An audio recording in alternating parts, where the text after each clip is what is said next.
welcome back to Trees and Turtles. My name is Imogen. In today's video, I'm going to be talking about things I wish someone had told me about dating and relationships in your 20s.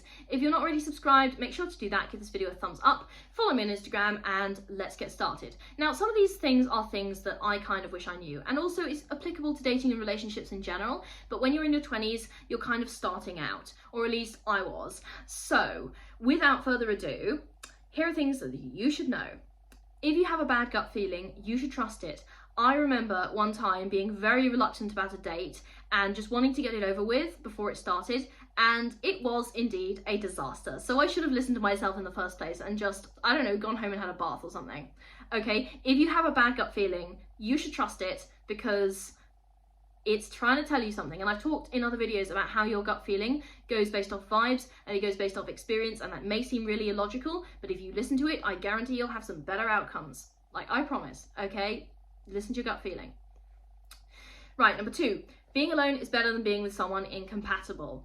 I remember in some very early talking stages I was discovering incompatibilities with the person, and I wasn't even properly dating them, but I was like, oh, what if I never find someone better? Okay, no, bullshit. Being alone is better than being with someone incompatible. So you need to actually really understand that, okay? And you need to actually implement that in your dating life, because there's no point being with someone that you're incompatible with, because you're still gonna be sad, but now there is someone in your house that you don't like. So please don't do that to yourself.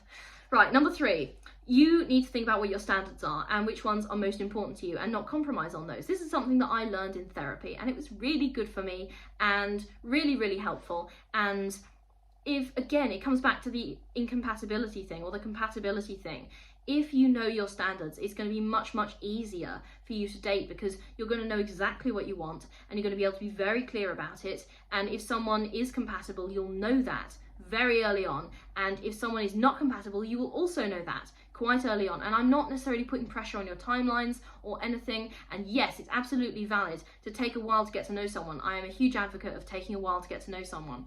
But if you are clear about your standards, then it can help you filter down the dating pool much more effectively.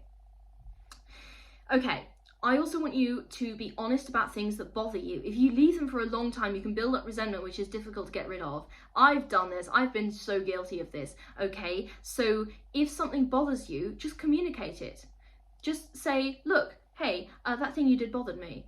And if the person that you're seeing is a good person, they'll be like, oh, I'm sorry, okay? And they'll try and make an effort to fix it, okay? And you should do the same. So, if you upset them by mistake, or if they're doing something regularly that upsets you and they're not aware of it, then how are they going to improve, okay? So be honest about things which bother you. Don't leave it several months and then let it blow up into a huge argument and they had no idea, okay? So be honest about things which bother you before they become a big problem. Right, this next one is kind of sentimental, but it's important, and that is, love is never wasted, okay? If you care about someone, that can teach you a lot regardless of what the outcome is. So if you if you get your heart broken, or if something doesn't work out and you're like, oh, that was such a waste of time, why did I even bother caring about this person? No, wait, stop right there. Love is never wasted, okay? You were vulnerable and you learned something about yourself and you learned something about that person, maybe, okay? So if you care about someone, that can teach you a lot, okay? It doesn't matter what the end result was, okay? Love is never wasted. You can be with someone and find out that you're not compatible, but you can still be good as friends, okay? Friendship is not a consolation prize or a lesser alternative to a relationship, okay? I feel like people who talk endlessly about the friend zone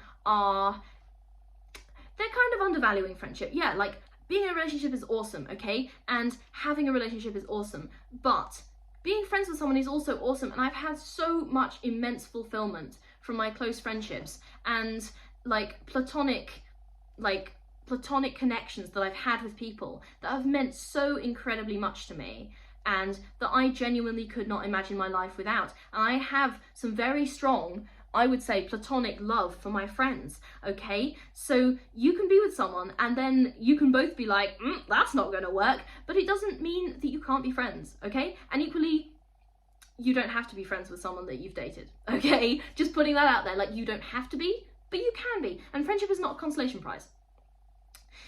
Dating apps are generally a waste of time. Ooh, controversial, hot take. Maybe not that hot. They can be entertaining, but generally they're not worth it. I have been on almost every app in existence, and I have been on the apps and off the apps, and yeah, the conclusion is that they are generally kind of a waste of time. Meeting people through shared interests or mutual friends is often more worthwhile. Like, you might think that dating apps are efficient because you can swipe on a lot of people in a short time, but generally, I find that those people are way, way, way less compatible than people I meet through my shared interests. Automatically, people I meet through my shared interests, we have something in common already, and we're likely to be good friends. And often I find that dating that develops from friendships is also awesome. So dating apps generally, in my opinion, a waste of time. But I may still go on them sometimes. There is such a thing as doing it for the plot, okay? Doing it for the plot can be good for you. That's all I'm going to say about that. Your dating life can literally be anything you want it to be, okay? Don't feel that you have to reach particular milestones or like conform to specific rules.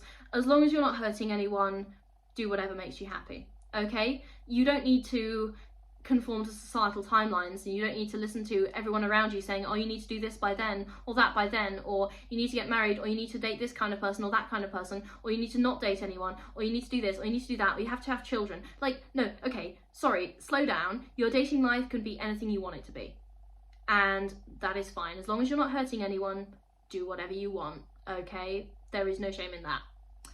Alright, so those are all things that I wish someone had told me about dating and relationships, and things that I would wish to share with you. If you are not already subscribed, make sure to do that. I hope this video was helpful. Give me a thumbs up if you like this video. If not, let me know your thoughts in the comments. Either way, let me know your thoughts in the comments. Follow my Instagram, and I will see you in the next video. Okay, bye!